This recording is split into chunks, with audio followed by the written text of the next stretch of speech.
Hello everyone and welcome to a special edition of EDI Sports Show. I'm going to be your host, Doc Schwartz, and this week we are talking about how you can avoid losing $100,000 on a sports card deal. And we're going to actually go to this video from TrikeSportscards. He just put it out, and you can see from the title, it is I risked everything to buy a $100,000 sports card collection. He went to Seattle to talk to this collector, and the collector admitted, and this is the key, a lot of you are doing the exact same thing. He admitted he bought a lot of wax cases, so he opened up the case to get the case hits. He also bought into a lot of breaks. He estimates that his entire collection that he's offering to Trike is around $100,000 to $150,000 because, as you'll see, he says my bottom line number, and he believes that that's 50%. Again, I've told everybody that if you're selling to a dealer, bulk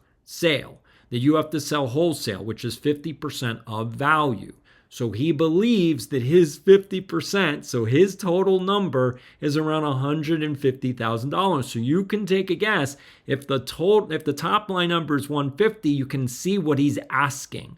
And so that's what I'm saying. So let's first get into some of this video, and then we're going to go through it. I'm going to start and stop it, just so we can get a conversation going.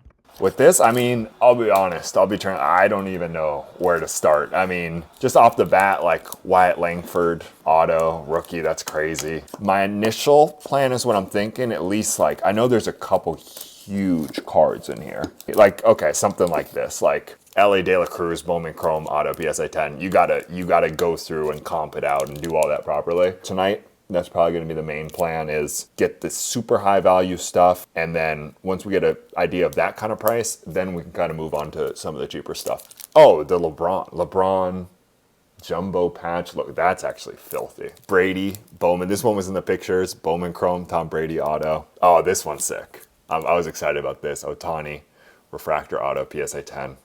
It's just great stuff. So we'll get into it. Maybe we'll catch up with you guys in a little bit. So the key to all of this is really understanding what's the high-end value. So as you can see, there's a ton of cards here. Like, we're talking a few thousand cards here. And so as he admits later on, he's like, there's just too much. It's too overwhelming to comp everything out.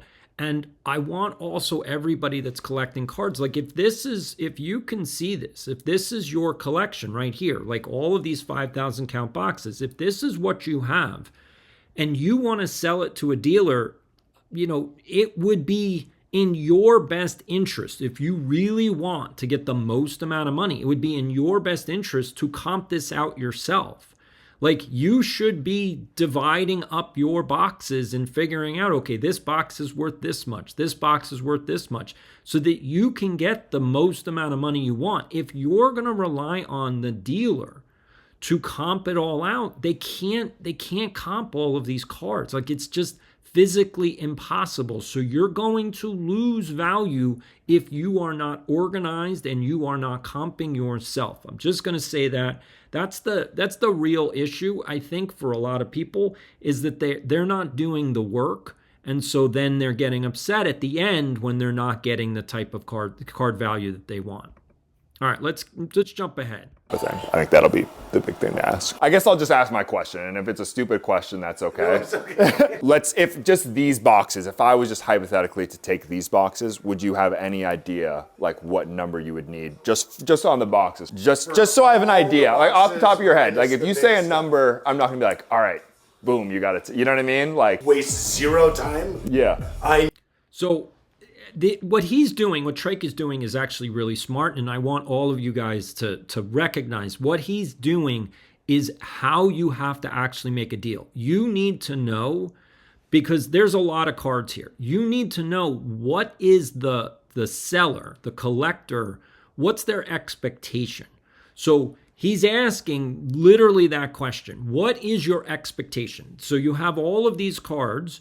So what do you want? Like, what's your expectation to get back so that you feel good about this deal? And so the question, we're going to get to the answer here. So let's let it roll, and you'll get the answer from this collector, because this is how you can start the conversation. If you don't know what the seller expects, you're really not going to be able to make a negotiation, because you don't know where they're coming from. So here we go. I know my bottom number, yes. I know that in this specific box, there are a lot of cards that would be just dollar cards, whatever. Yeah. And no matter what box there is here, you're going to find cards that For sure. It's not sellable, you know? Yeah. There's just so much in there that are selling still today for a few bucks, multiple bucks and whatnot. Yeah. So I put that out here. Yeah, and I definitely have use for that stuff, for sure. My number for literally all this stuff right here, which there's Superfractors, there's Caglione, or however you say it. To 25, there's hundreds of autos on first Bowmans and golds and orange and reds and all of that is 85. 85. Like $85,000. That's a big number. And as you can see, so the question becomes, so let's say that the collector is accurate in the fact that his collection is worth between 100 and 150,000, okay? Because that's really what he's saying, is I think it's worth between 100 and 150, so I'm asking 85. Now here's the problem. All right. And I'm just going to be honest about it. We're going to get to behind the scenes here, because you're going to see later on, Trike actually talks to somebody who's an expert, but I'm going to say that they give really good advice. But here's the issue. In order for this to be worth 85,000, you need to have at least several high-end cards that are going to make you about 50% of that. So if he has like 10 or 20 cards that can make him 45 to 50K, then this deal is absolutely worth 85,000. Absolutely. No problems, no questions asked. The problem is that he doesn't have any cards like that in this collection. And as we'll see later on, you're going to see that Trike actually starts to price this out, and he breaks them out into categories, which is exactly what you should do. You should break these up into categories in terms of like $20 cards, $50 cards, $100 cards, and then your big end high value cards, which are, you're talking like anywhere from $500 to several $1,000s each. Those are your high end cards. There are no real there's no $25,000 card in this collection. There's no $50,000. There's no big ticket items here. There's just valuable stuff, which is why a lot of people are getting themselves into trouble. So when this collector kind of looks at everything, all he's thinking about is all of my higher end stuff. Like I have a couple cards that are worth $2,000 or $3,000 each, maybe even one that's worth like $4,000 to $5,000. And so what he's doing is he's multiplying that number across several thousand cards, and that's how he's getting to his valuation. And everyone's doing that because that's sort of the gambling mindset. It's not the collector's fault. I want to be clear on that. It's not the collector's fault that he's doing that calculation in his head. The problem is that that's not how you evaluate your collection. It's just not how you do it. So, he has to really think about and comp out. If you're a collector trying to sell your cards, you have to comp it out. And you're going to have to admit how many, because he admits there's a lot of dollar cards in here. Well, the dollar cards actually lower the value of the collection. That's the problem. If you want to sell it as bulk, those dollar cards actually make your collection worth less, because now I'm carrying bulk. So now Trike has a whatnot store. So those dollar cards are great. And he even says that. He's like, I have use for all of this stuff. So it's not a problem. He's like, I'll take it all. The issue becomes, how much do you pay for it? How much do you pay for it? So let's get to the advice that he got, because I think this is so key. And wait till you see who he gets advice from. So here we go. Let's jump ahead. I'm surprised, man. You seem like you usually have a pretty good read on stuff. I think I'm okay at this, but I definitely don't have as much experience as you. I mean, I have a lot of questions. I'll try not to take up too much of your time. My first one would be, he has 8 3-row boxes. There's good stuff just littered through it. Like, you'll be going through and it's just Topps Chrome Super Refractor 101, a bunch of new Bowman Chrome Autos from this year and stuff like that. And I'm just having a really hard time pricing it all out, just because there's so much. What does he want for it all? For the 8 3-rows, he wants $80,000, which is a lot of money. Because it's legitimate. Like, there's a lot of 101s. I've comped it so far, and I've found picking out kind of the higher ticket items and stuff, and I'm at $30,000. You need to hear that. So he has already comped out all of the big ticket cards, and he only can get to $30K. That's what he can sell it for.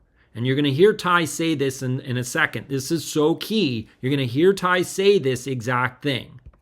Been in a couple recent situations just like this, where it's like, you can make a case for $150,000, you can make a case for $100,000. They want to get the most money. It's $50,000 more for them, but for you, like, that's a massive risk. Like, you can't swing $50K the other direction.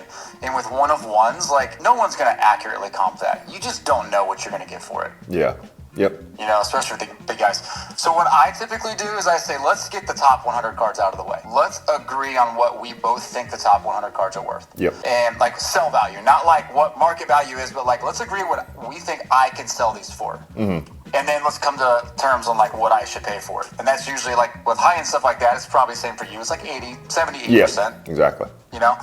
All right, so that's key. I've said this before in my videos as well. If you're only selling X amount of cards, let's say, again, perfect way that Ty said it. Take out the top 100 cards, price those out, and then based on that, you're paying 80% of comps because you know what those are, and you'll be able to sell those 100 cards. You know what you'll sell them for. So you're going to give somebody 80% of comps. But then the rest of it, and this is what he has to say, the rest of it, you can't pay 80% of comps on the rest of it. Like, you just can't. And then for me at that point, the rest is almost throw in. Like, you're going to pay for it, but like, you're going to get really good margins on that stuff. Exactly. You can sit there and comp until your eyes and your fingers bleed, and you're still not going to be that accurate, right? You just don't know in this market with some of that stuff. You got to get to a number where you're not exposed too much, man. At that price, you can't be overexposed. Yeah, that's really good advice. I need. All right. So, and that is really good advice. I want to say this, that we don't get to see the behind the scenes of Ty's Chasing Cardboard channel. He doesn't show you all of these gems, like the actual way you make money in this hobby and the way that you can buy and sell cards. He doesn't put that out on his channel. You don't get to see this type of real advice. So I really do appreciate from Trike giving the actual real advice. Like, if you want to buy and sell cards, you have to know this. Like, this is critical. I'm glad. I know Ty has learned this over the last couple of years because he's overpaid for a ton of collections and he's probably been burned. More so, I bet he just has too much junk at this point. Like, he probably has so many cards sitting in a warehouse that he cannot sell because of the fact that not everything will sell. Not on eBay, not like you have to go to a card show and literally do hand-to-hand selling because somebody comes and goes, oh, I like that card, or you have a dollar bin box. And so the problem with a lot of the hobby is bulk. That's the problem with the hobby. It's bulk. And I'm doing a whole bunch of videos. You're going to get this week, you're going to get my 50 gems in my collection. And the key for you with that video is that it's not just 50 gems that you think. I'm going to explain to you why they're gems. And so that's my point, is you have to start thinking about the hobby differently, or I hope that you start thinking about the hobby differently. That's my hope. I want you to really expand your brain on this and think about it in a much different way. So hopefully that all starts to make sense. So let's get to the next part, because I think this is critical. This is pretty cool. Caitlin Clark, numbered rookie out of 75. That's a pretty big card. This is actually really Caglione Foamichrome Orange. That's like a $600 card. $600. Puka NT, Herbert Auto, Peyton Manning, and yeah, Marvin Harrison. Prism Gold, like right now, that's like a really big card. I comped out everything in this pile properly. And then we have stacks here of 50, 20, and 100. And then there's still a lot of bulk here. So now, great advice from Trike. This is what you need to do. If you're going to look at large collections, you really do need to start putting piles together. You need your $20 cards, your $50 cards, your $100 cards, and then your, anywhere from $5 to $1,000 cards. And you want to basically try to get the most expensive stuff separated out. And because that's what's going to determine how much you pay for this collection. You have to find the most expensive stuff. And because you want to be able to give 80% of comps of that, the rest of the collection, it's just not worth as much. It's just not, even though it may comp to a certain amount. So let's say that the top 100 cards in what he's buying, let's say that that's worth $30,000. Well, 30,000 times, we're talking, we're talking 80%. So 30,000 times 80%. So that's $24,000. Okay, so that's 24. And let's say the rest of it, is worth another 25,000. You're not paying 25,000. You're not paying 20,000. Maybe you're paying 10. And that's my point. Is so you're paying 80% of comps of the most expensive stuff. So you're giving real value to the collector. You're saying, okay, it's 30,000 of the most expensive stuff. I'm going to give you 24,000. That's 80%. And then the rest of this I'm taking for 10. And the rest might be worth 30 or 40,000. It might be, but I'm taking it for 10. And the reason is because it's bulk. I have to sell it. It's all $20 cards. It's all $50 cards. Yes, I'm going to make the money back, but Trike also has the distribution channel. The collector does not. The collector doesn't have a whatnot channel that is selling cards every single week. He doesn't have an eBay store that's selling cards every single week. He doesn't have the distribution. So the problem is he's not going to be able to sell this stuff as quickly as Trike could. He's not going to be able to sell it as quickly as like a Chasing Cardboard could. That's the reason why these guys are buying collections, because they have the distribution channels to sell the cards faster than the average collector. And that's the key to understand, is how fast can you sell the cards? They might be worth more. Absolutely. I'm not disagreeing with you. And hopefully everybody that's listening is understanding. If you're a collector and you're going, but my cards are worth more, no one is saying that they're not worth more. The problem is you are not going to be able to sell all of them. The selling part is a lot more complicated than anyone wants to talk about, and that's the issue. So you need to either build your own distribution channel so that you can sell your own cards, which means you'll get more value, or you need to sell to people that have distribution channels, and you're gonna have to discount your cards. Again, take out the most expensive stuff. I've done this in another video where you literally separate out the most expensive stuff, and once you do that, that's what you get 80% of comps on. That's what you're going to get the most value from. The rest of it, you're going to have to you're going to get some money, but you're basically going to have to give it away. I'm sorry, but that's the reality of it. Now, I want to get to this last piece of this because this is key. Again, I really like Trike Sports Cards channel. If you're not subscribed to that, you should subscribe, because he puts out really good content, but it's also informative. Like, it's sort of edutainment. And I think that everybody should be watching. This video was by far one of his best. He's done other ones, but this is by far the best one. And for 2025, this is what we want to do. So listen to what he has to say. And this is, I didn't think, he even admits, he's like, I don't think I'm going to leave this in, but I'm glad that he did. Asking price. Yeah, so we're outside right now. I just finished comping out everything. It's tough, man. I don't know if this will make it in or not, because I'm not sure, but I'm too soft. I think I might be too soft for this. So I came to a number. I'm confident it's a fair number. So from everything I comped, I'm estimating there's, in those boxes and everything, there's like 50K. 50K. Yeah. Yeah, and honestly, like the reason why I like that he left this in is because of the fact that he's being himself. Like he is a nice guy. I met him personally at the Arizona State Show. I've interviewed him on my channel. So I get a better sense of him because of the actual interaction. Like you don't know anyone on YouTube. Like if you don't actually meet them and talk to them and have a conversation, this is honestly all of your interactions with people online are parasocial relationships. They're not real. Like you're just getting an impression of someone, but it's not a real impression. And so I have a better impression of Trike, and he is just a nice person. So yeah, when he admits that I'm too soft, it's because he knows reality. He knows that, like he said, I've only comped out $50,000. The guy wants 80. There's a gap. And that's the issue, is that he knows I know reality. I've only comped 50K. And this is the thing with collectors, is that you need to understand, or I'm hoping you understand, that when you have a few thousand cards in your mind, you think they're worth X amount, but you haven't done the comps. And when you start doing the comps and you start actually adding up the bottom line, your cards are not worth what you think they are.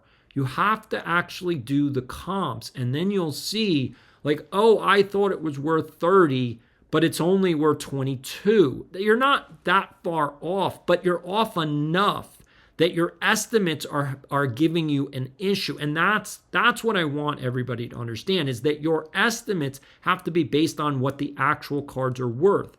Like I had the same issue when I had, 8 million cards. And if you haven't watched the playlist, go watch my Origin playlist. It's in the description below. So you understand where I'm coming from. When I had 8 million cards, it's just too much. And you believe, you're like, I think it's worth X amount. I think so. And so because it's such a big volume, I had to break it up into smaller lots because I couldn't even value what I was selling. So it's like, if somebody offered me something, I wouldn't even know if it was a good offer. So I had to break it up into different types of sales. And so what I did was I had a case sale. Basically, I sold like 100 cases all at once. So people that were looking for cases, and these were, 80s, 90s cases. So 89 upper deck cases. I had 6 sealed cases. You've got 86 tops cases. I had 88 tops. I had 89 tops. I had 91 Donruss. I had 91 Fleer, a 90. Like I had 93 tops. So that was the Derek Jeter. Like I had a ton of stuff that was good. I also had bulk. But again, I had to divide it out so that I knew. So like, yeah, an 89 upper deck case at the time that I sold it was worth around $1,000 to $1,500.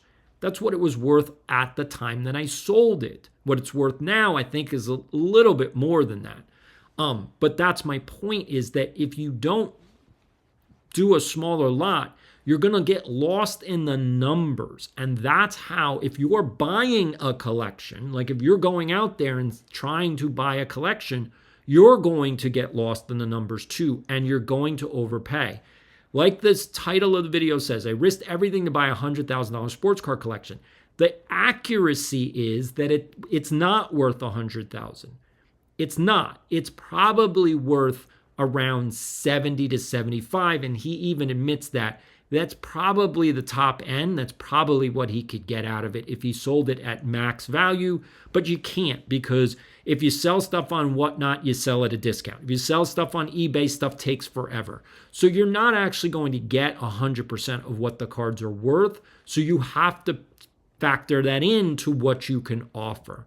And that's it. That's the key. I'm just so glad that Trike put this out. I'm also glad that he put in the advice from Ty and from Chasing Cardboard, because that's the real advice. That's what you don't get to see from the Chasing Cardboard channel. You don't get to see the behind the scenes, the reality, the factual things that you need to know in order to not get ripped off in this hobby. And unfortunately for the collector as well, he probably spent $150,000 to $160,000 on these cards, which means that he lost, thousands and thousands of dollars. Unfortunately, that's what happens when you buy wax and you buy into breaks.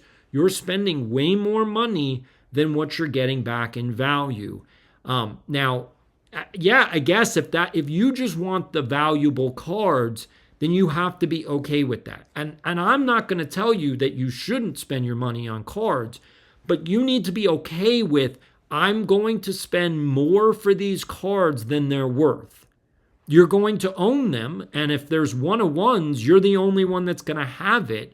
But when you go to sell it, you're not going to be able to recoup the amount of money you spent. And as long as you're okay with that, then you can keep doing that. But if you're not okay with that, and you're saying, no, I want to get as much value as I possibly can, then probably doing breaks and buying cases is not a good idea, because you're not getting good value. I want to thank everybody for joining me this week. Don't forget, Friday, you're going to get my 50 gems out of my collection. I want to thank everybody for joining me. I'll see you on Friday.